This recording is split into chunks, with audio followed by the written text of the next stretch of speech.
Welcome to this Blackpool Music School video all about the Taro Patch. I'm sure I'm pronouncing that incorrectly. It is spelled T-A-R-O-P-A-T-C-H. Basically, it is an 8-string ukulele. And it works something like this. There is a pair of G strings, pair of C strings, pair of E and pair of A. It is tuned exactly like you would a normal ukulele, but this time there's a couple of differences. On the G and the C string there is a slightly thicker and thinner string to give it an octave sound. The E and the A are tuned to the same pitch. So basically if I just do a C chord, it has a fuller sound, it has a bit of more bass there than a normal ukulele.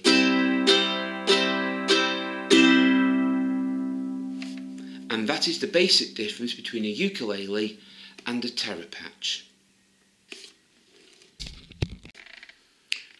So, we've started with why it's a Taro Patch, but now let's move on to doing some chords. The chord shapes are exactly the same as on a ukulele, only this time you've got to hold down a pair of strings. So you do C as you would on a normal ukulele, but you've got to hold down the pair of strings.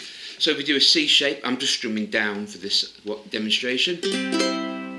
That's a C chord. So your chord shapes stay exactly the same. So if you can play, you can just go.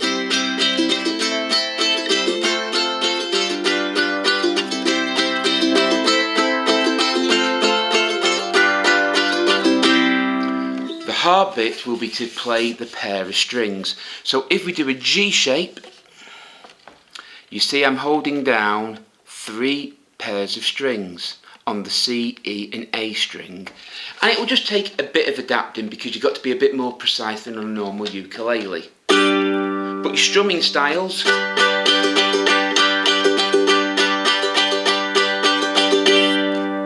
are exactly the same. And you can hear from that it resonates just a touch longer. That's because of the bass strings on the ukulele or Taro Patch. I should say as well the strings are also slightly different. That you can't use 2 sets of ukulele strings. You can, but you won't get them bass strings. You actually need to get a set of Taro Patch strings. So now that's out of the way, let's start with the lesson. I am going to guess that the fact you're watching this, that you might be able to play the ukulele a little bit. So I won't bother going through the chord shapes. I have other videos on here explaining the chord shapes on the ukulele. So I presume you've watched that, but I'll run through a few basic ones that we'll be using in this video. We'll be using the C chord, which is the 3rd fret of the bottom string. These things are frets. That's the nut. 1, 2, 3, and it sits just behind the 3rd fret, and you strum through. If you get this sound,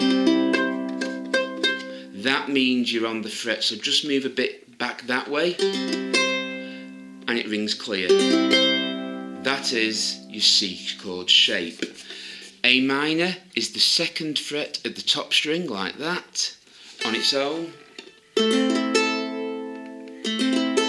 That's A minor. The F shape, we stay on the A minor and add the 1st finger to the 1st fret of the E string. I'll show you that again. 2nd fret of the G string, 1st fret of the E string, and strum through. And G7 is that shape. So you keep your 1st finger on the 1st fret of the E string, you put your 2nd finger on the 2nd fret of the C string and your 3rd finger on the 2nd fret of the A string. And that's your shape. So if you play them in a little sequence, a bar of each, I'm just doing 4 strums to the bar going down.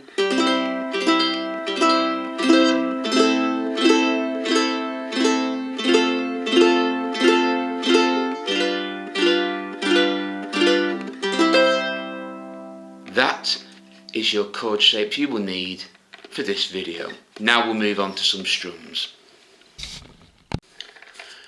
Okay, we've got the chord shapes down, let's move on to some strums. Again, it's similar to the ukulele, but a slightly bit different.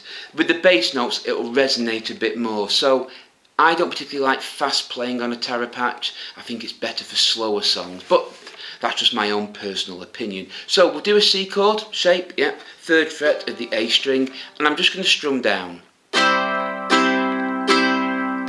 1, 2, 3, 4, 1, 2, 3, 4, 1, 2, 3, 4, 1, 2, 3, 4, 1, 2, 3, 4. When you can do that, you can add the upstroke. So the beats stay the same, 1, 2, 3, 4, but in the gap in between you strum up with your finger or thumb.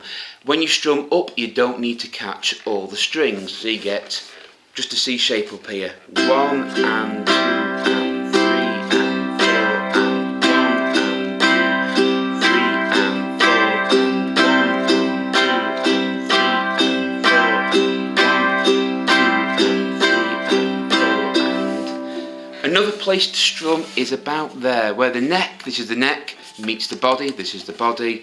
The ideal place to strum is there. So if you can, it's 1 and 2 and 3 and 4 and 1, 2 and 3 and 4 and... So now we're going to do a bar on C, a bar on A minor, a bar on F and a bar on G. So after the count of 4, 1, 2, 3, 4, 1.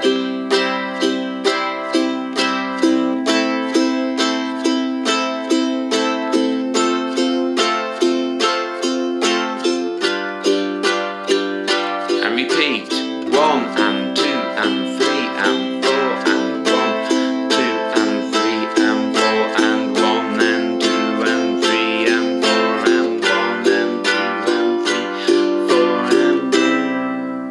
And that would be a 4/4 rhythm. 4/4 and 3/4 are the most common rhythms in European, shall we say, Western music. It's just as that reason. I'm not really sure why it's what we particularly like, but I'll cover more rhythms in later videos. But all you need to know is you keep 4 beats to the bar, and the downstrokes are the 1, 2, 3, 4, and what you can fit in between coming up is entirely up to you. But for now, just do 1 and 2 and 3, 4 and 1 and 2 and 3 and 4 and 1 and 2 and 3. I should say as well, when my wrist is falling down, there is no effort, I'm just letting it fall. There's only effort in the upstroke. My elbow stays still. It's all from the wrist.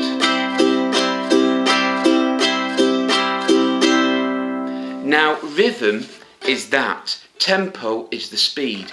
So it's still 1 and 2 and 3 and 4 and even you're going at that speed, oh, 1 and 2 and 3 and 4 and 1 and 2 and 3 and 4 and 1. That is the same rhythm. Tempo is the speed.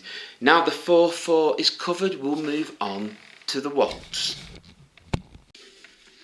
Now that the 4/4 is done, let's move on to the waltz. We'll stay on a C chord just for this strum, okay? There's several ways to do the waltz. You can do up, down, down to 1, 2, 3, 1, 2, 3, 1, 2, 3, 1, 1, 2, 3, 1, 2, 3, 1, 2, 3, 1, 2, 3, 1, 2, 3. So on the 1, we're strumming up. On the 2 and the 3, we're strumming down. 1,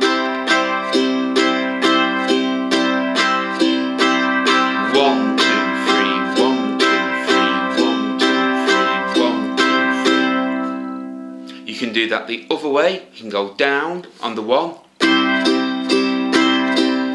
and up on the 2 and the 3. So it can be 1, 2, 3, 1, 2, 3, 1, 2, 3, 1, 2, 3. So you can either go up on the 1 or down on the 1, and either up on the 2, 3 or down on the 2, 3. So I'll go for them again. You can go 1, 2, 3, 1, 2, 3, or 1, 2, 3, 1, 2, 3, 1, 2, 3. All you need to know about the waltz is the 1 must be different than the 2 and the 3. That's what gives the waltz its rhythm. So I'll do them again. Up,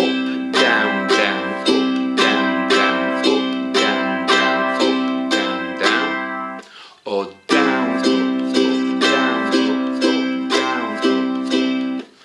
So we'll do that again just on a C chord. I'm strumming down, sorry. 1, 2, 3, 1, 2, 3, 1, 2, 3, 1, 2, 3. Or the other way.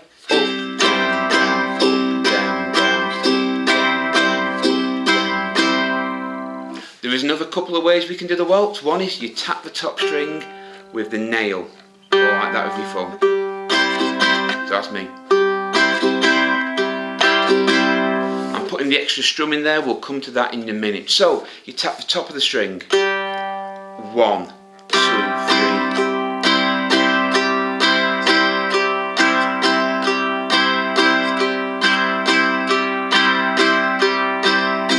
So that is 1, 2, 3. Really slowly. 1, 2, 3.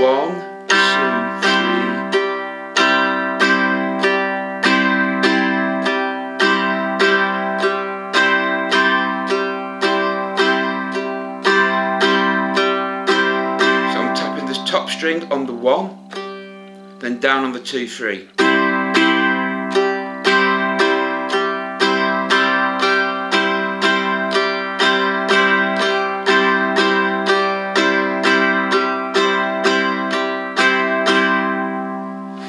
Okay, so they're the 3 basic ways you do the waltz strum. There is one little bit you can add, and that's to give it a bit more swing, to make it a bit more musical personally. But anyway, let's get started. C chord up here. You tap the top string, 1, and this time you go 2 and 3 and. So 2 is going down, the and is coming up, 3 is going down, and is coming up. So it's 1, 2 and 3 and.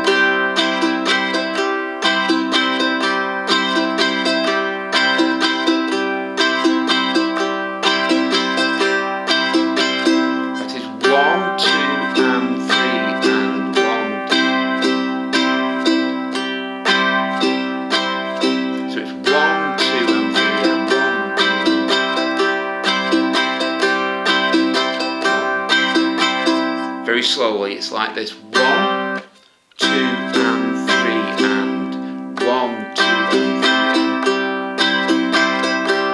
and 1, 2 and 3 and 1, 2 and 3. I'll go for them again. All the waltz strums are like this. C chord up here. Up, down, down, or 1, 2, 3. Or down, up, or 1, 2, 3, or 1, 2, 3. That's a tap, down, down to 1, 2, 3. Or to swing it, you add a couple of up strums on the 2 and the 3. So it's 1, 2 and 3 and 1, 2 and 3 and 1, 2 and 3 and 1, 2 and 3 and 1. And they are the basics of the waltz strum for ukulele, or indeed Taro Patch. So we've covered the waltz strum, the 4/4 strum, a few basic chords, and now we're going to move on to finger picking. This is where I personally think the Taro Patch works best. This is how we're going to do some finger picking. Just a C chord up there for now. Basically, your thumb sits on the G strings, this first finger does the C, middle finger does the E, ring finger does the A, and this sits sort of like this. So the G string plucked by the thumb is plucking down, the other strings are plucked up. So if you do it in a sort of a fluid motion, it can sound a bit like rippling water, that's the idea.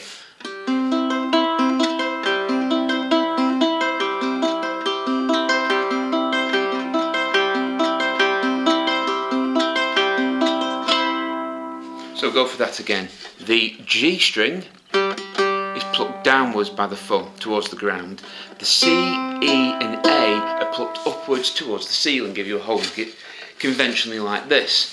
So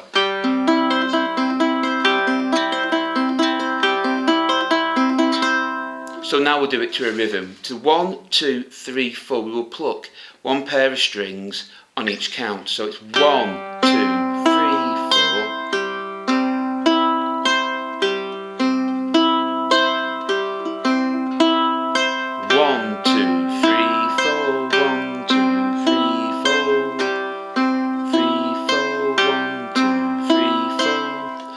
If you wanted to do it in double time or eighth notes, you just pluck twice to 1 and 2 and 3 and 4 and. So you're going down twice. So the first time down is 1 and 2 and, then 3 and 4 and. So 1 and 2 and 3 and 4 and. Again, 1 and 2 and 3 and 4 and. So when you can play it fluidly.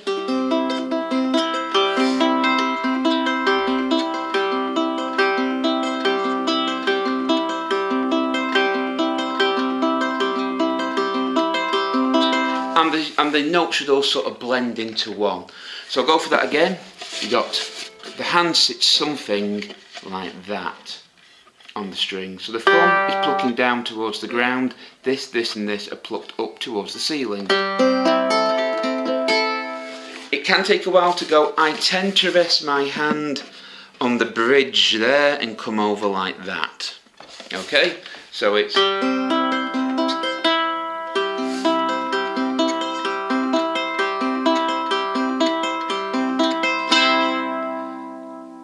And those are a few basic techniques on the Taro Patch. I will be posting more videos with more information in the months to come, but this is just a beginner's guide for ukulele players who might wish to try a different instrument. It is handy to have because it can fill the sound out of a ukulele band a little bit more.